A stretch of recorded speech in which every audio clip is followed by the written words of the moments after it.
Bismillahirrahmanirrahim. Assalamualaikum warahmatullahi wabarakatuh. Innal hamdalillah nahmaduhu wa nasta'inuhu wa nastaghfiruh wa na'udzu billahi min shururi anfusina wa min sayyiati a'malina may yahdihillahu fala mudhillalahu wa may yudlil fala hadiyalah. Asyhadu an la ilaha illallah wahdahu la syarikalah wa asyhadu anna Muhammadan abduhu wa rasulullah nabiyya ba'dah. Amma ba'd. Pemirsa, saya Pak Insan LS Mokulintah. Pada kesempatan ini ingin meluruskan opini buruk terhadap Islam yang selama ini dilakukan oleh orang-orang yang benci terhadap Islam, terutama tentang keturunan Ismail yang katanya berasal dari keturunan Budak. Pertanyaannya, benarkah Ismail adalah keturunan Budak yang tidak diberkati Allah menurut Alkitab? Nah, pada kesempatan ini kami akan buktikan bahwa tuduhan tersebut tidak punya dasar dalam Alkitab, bahkan 1000% hoax. Dalam akidah Islam ada larangan untuk bersikap diskriminatif atau membeda-bedakan terhadap para nabi Allah, sebagaimana firman-Nya, la nufariqu baina ahadim mir rusulih, yang artinya kami tidak membeda-bedakan antara seorang dengan lainnya daripada rasul-rasulnya, yaitu surat Al-Baqarah atau surat kedua ayat 285. Akan tetapi umat Kristiani umumnya hobi membandingkan Yesus dengan para nabi-nabi lainnya, terutama dengan nabi kita Nabi Muhammad. Alasan mereka, bangsa Arab adalah keturunan Ismail berasal dari seorang budak dari Mesir yang hina bernama Hagar. Sedangkan bangsa Mesir katanya adalah keturunan Ham yang terkutuk.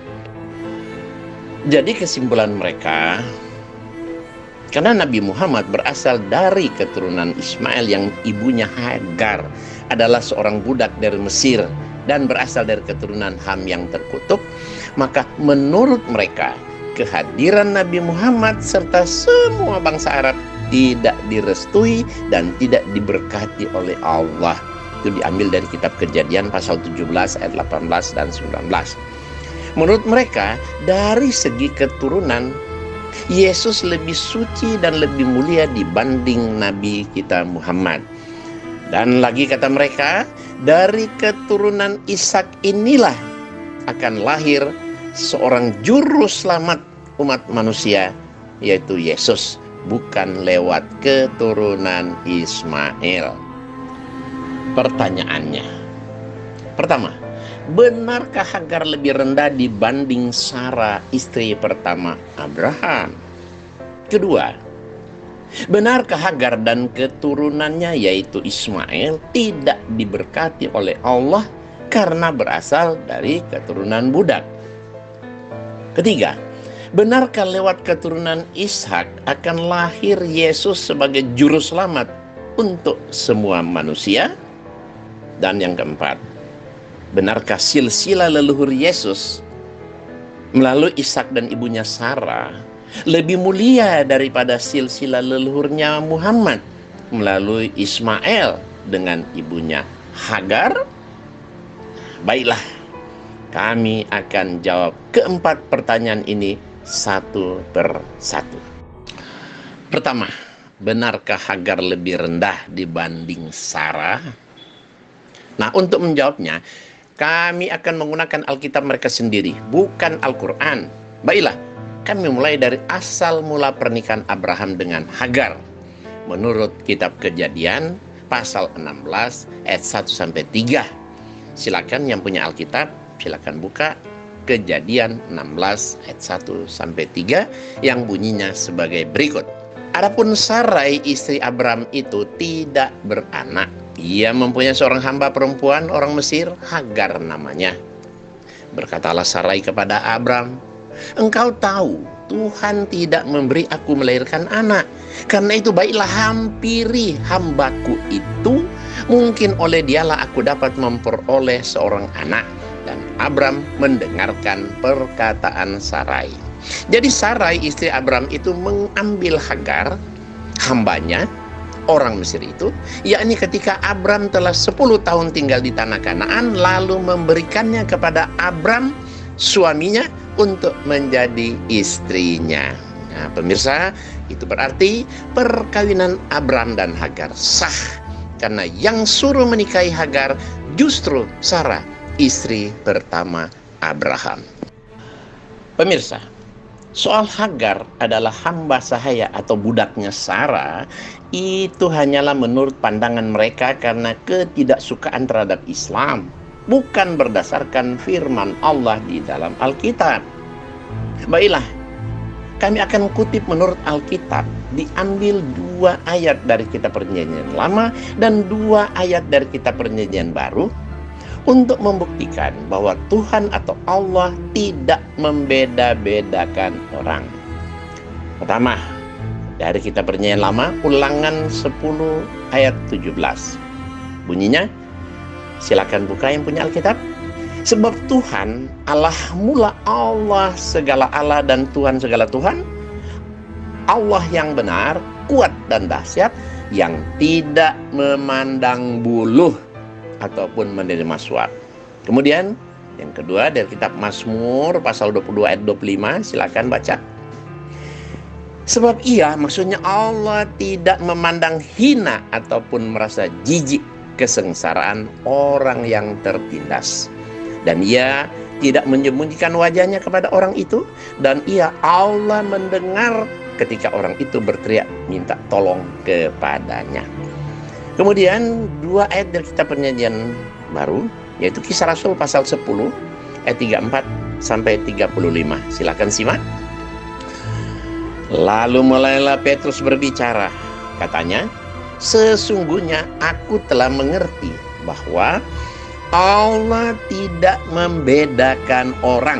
Sekali lagi, Allah tidak membedakan orang. Setiap orang dari bangsa manapun yang takut akan Dia dan yang mengamalkan kebenaran berkenan kepadanya. Kemudian satu lagi dari Kolose 3 ayat 25. Barang siapa berbuat kesalahan, ia akan menanggung kesalahannya, karena Tuhan tidak memandang orang. Nah, ternyata kitab dia sendiri membantah, ya, bahwa Tuhan tidak membeda-bedakan antara majikan dan budak. Pemirsa, ternyata dari bunyi ayat-ayat Alkitab tersebut ini sangat sesuai dengan apa yang Allah firmankan dalam Al-Quran, yaitu surat Al-Hujurat, maksudnya surat ke-49 ayat 13, yang bunyinya sebagai berikut. Bismillahirrahmanirrahim. Ya ayuhan nas, inna khalaqnakum min zakari wa unsa wa ja'alnakum su'ubaw wa qabaila lita'arafu. Inna akramakum indallahi atqakum. Innallaha alimun khabir. Yang artinya, hai manusia, sesungguhnya kami menciptakan kamu dari seorang laki-laki dan seorang perempuan, dan menjadikan kamu berbangsa-bangsa dan bersuku-suku, supaya kamu saling kenal mengenal. Sesungguhnya orang yang paling mulia di sisi Allah ialah orang yang paling bertakwa di antara kamu.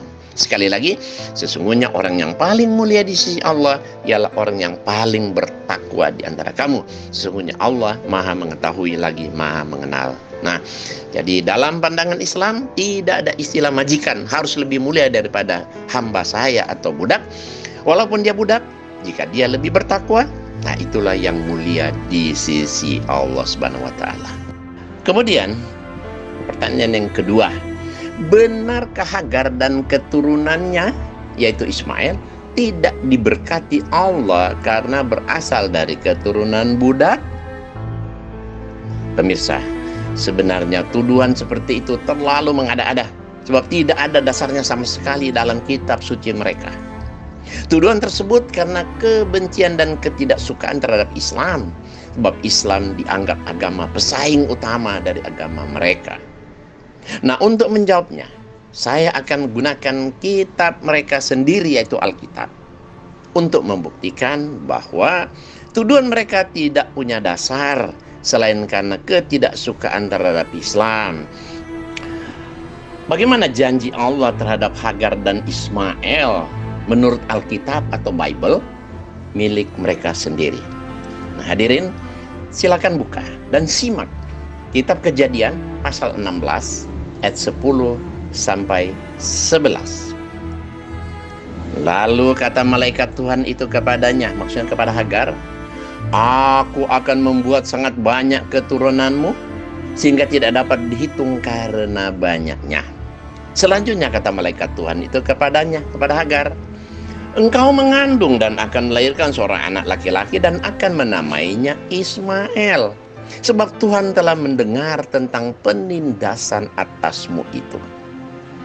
Kemudian lanjut, silakan buka lagi kitab Kejadian pasal 17 ayat 20. Apakah benar Ismail tidak diberkati oleh Tuhan? Tentang Ismail, "Aku," kata Allah, "telah mendengarkan permintaanmu," maksudnya Hagar. "Ia," maksudnya Ismail, "akan kuberkati." Sekali lagi, ia Ismail akan aku berkati, kubuat beranak cucu dan sangat banyak. Ia Ismail akan memperanakan 12 raja, dan aku, kata Allah, akan membuatnya menjadi bangsa yang besar. Luar biasa. Janji Allah kepada Ismail di dalam Alkitab benar-benar Allah buktikan. Nah, kita lihat janji Allah kepada Ismail bahwa dia akan berikan kepadanya 12 keturunan. Silakan simak. Buka kitab Kejadian pasal 25 ayat 12 sampai 16. Sekali lagi kitab Kejadian pasal 25 ayat 12 sampai 16. Baik, kami bacakan. "Inilah keturunan Ismail, anak Abraham, yang telah dilahirkan baginya oleh Hagar, perempuan Mesir, hamba Sarah itu. Inilah nama anak-anak Ismail disebutkan menurut urutan lahirnya. Nebayot, anak sulung Ismail. Selanjutnya Kedar. Ketiga Abdil. Keempat Misban. Kemudian kelima Misima. Keenam Duma. Ketujuh Masa. Kedelapan Hadad. 9 Tema. Ke-10 Yetur. Ke-11 Nafis. Dan ke-12 Ketmah. Nah, itulah anak-anak Ismail, dan itulah nama-nama mereka menurut kampung mereka dan menurut perkemahan mereka. 12 orang raja, masing-masing dengan sukunya. Bahkan Tuhan berfirman dalam Alkitab suatu janji yang sangat spektakuler, bahwa kerajaan surga nantinya akan dimeriahkan oleh anak-anak keturunan Ismail. Silakan simak 1 Tawarik pasal 1 ayat 28 sampai 29. Anak-anak Abraham ialah Ishak dan Ismail. Inilah keturunan mereka. Anak sulung Ismail ialah Nebayot, lalu Kedar, Abdil, Misban, dan seterusnya, yang 12 orang itu. Kemudian pada kitab Yesaya 60 ayat 7, sekali lagi silakan simak baik-baik. Yesaya 60 pasal 60 ayat 7. "Segala kambing domba Kedar," maksudnya anak Ismail, "akan berhimpun kepadamu. Domba-domba jantan Nebayot," anak Ismail juga, "akan tersedia untuk ibadahmu. Semuanya akan dipersembahkan di atas mezbahku," kata Allah, "sebagai korban yang berkenan kepadaku. Dan aku akan menyemarakkan rumah keagunganku," maksudnya surga. Subhanallah, luar biasa. Menurut Alkitab, justru surga nantinya, kata Allah, akan dimeriahkan oleh anak keturunan Ismail. Pemirsa, demikianlah jawaban kami atas tuduhan terhadap Ismail yang dianggap keturunan budak. Ternyata berdasarkan ayat-ayat Alkitab, justru keturunan Ismail inilah yang diberkati oleh Allah.